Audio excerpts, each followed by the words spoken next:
State में नुकसान बहुत हुआ है और कई सड़कें भी अभी तक बंद है, इसलिए डिज़ास्टर एक्ट लगा है। तैयारियां पूरी हैं वैसे डिपार्टमेंट की। थोड़ा कुछ पहले रीऑर्गेनाइज करी थी। मैं पहले स्पष्ट करना चाहूँगा कि नई पंचायतें बिल्कुल भी हिमाचल प्रदेश में नहीं बन रही है, क्योंकि एक आंकलन लगाया जा रहा है कि नई पंचायतें बन रही हैं। तो कोई भी नई पंचायत जो है हिमाचल प्रदेश में नहीं बन रही है। वित्तीय स्थिति भी नहीं है, पहली बात। प्रपोजल्स भी नहीं आई हैं, और जो प्रपोजल्स भी आई है कोई 500 ग्राम पंचायत डिपार्टमेंट ने रिव्यू बिल्कुल कर लिया है स्पष्ट तौर पे। और दूसरी बात, चुनाव को मद्देनज़र रखते हुए पूरी तैयारियां कर ली गई हैं, परंतु डिज़ास्टर एक्ट लगा हुआ है, सरकार उस पर विचार कर रही है। कुछ लोगों ने कुछ रीऑर्गेनाइज, हमारे ब्लॉक्स ऑलरेडी हो गए थे, पंचायतें भी रीऑर्गेनाइज हो गई थी।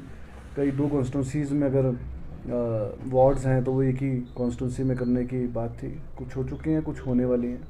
कुछ जिनके प्रपोज़ल रह गए थे उसकी नोटिफिकेशन करी है, और जैसे ये कंप्लीट होएंगी तो चुनाव जो है हो जाएंगे। और हमारे हिसाब से जो है, क्योंकि 30 तारीख तो जनवरी में टर्म पूरा आ रहा है, तो हम बिल्कुल तैयारी पूरी है और समय पे चुनाव होंगे। जनवरी पहले जो वैसे भी ड्यू है, और जैसे मैंने बोला डिपार्टमेंट की भी पूरी तैयारियां हैं।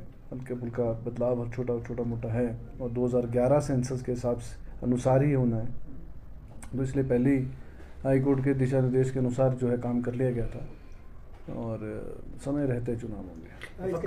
चुनाव आयोग जो है वो कॉन्स्टिट्यूशनल बॉडी है, तो उनकी तरफ से जो है वो रिक्वेस्ट तो नहीं होती है सरकार को। अपनी कॉन्स्टिट्यूशनल बॉडी है, वो अपना काम कर रही है, अपनी प्रक्रिया उनकी अलग रहती है, तो वो अपना काम कर रही है, सरकार अपना काम कर रही है।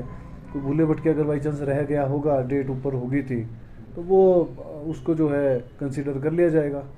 कोई अगर रह गया होगा, तो मेरे पास अभी पूरा डाटा नहीं आया है, तो जैसे आएगा सब जो है समय पे काम होगा। 2 ही तरह के रोस्टर होते हैं, या तो नया रोस्टर लगाएं या फिर रोटेशन का लगाएं, क्योंकि कई ऑलरेडी ब्लॉक्स जो है वो रीऑर्गेनाइज पहले ही हो गए थे। कुछ नगर परिषद में चले गए क्षेत्र, कुछ नगर निगम में क्षेत्र चले गए हैं, कुछ नगर निगम से जो है ग्राम पंचायतों में आए हैं। तो उनमें क्या लगाया जाए? एक नया जिला परिषद वार्ड बना है हमारा छुआरा डोडा क्वार का, तो अब उसमें क्या लगाएंगे? उसमें रोटेशन तो नहीं हो सकता ना, इसलिए यह सोच के जो है नया रोस्टर जो है कैबिनेट में ले आए थे। उस पर भी लेकिन पुनः विचार एक बार ही कर रहे हैं, क्योंकि कुछ हमारे पास कंप्लेंट्स भी आई हैं। उसका डाटा भी हमने बना लिया है कि कुछ ग्राम पंचायत जो हैं कुछ बोल रहे ऐसा है, हालांकि मेरे को डाटा में तो कहीं नज़र नहीं आया कि 20 साल से ही रिज़र्व है। वो लेडीज़ है तो लेडीज़ के लिए रिज़र्व है, तो मेरी नज़र में तो कहीं ऐसा नहीं आया। हो सकता है एक बारी लेडीज़ कैटेगरी के लिए हो, एक बारी लेडीज़ ओबीसी के लिए हो, कोई लेडीज़ जनरल हो, ये ऐसे तो हो सकता है हल्का फुल्का, लेकिन ऐसा नहीं है कि कोई रोटेशन में ना आई हो।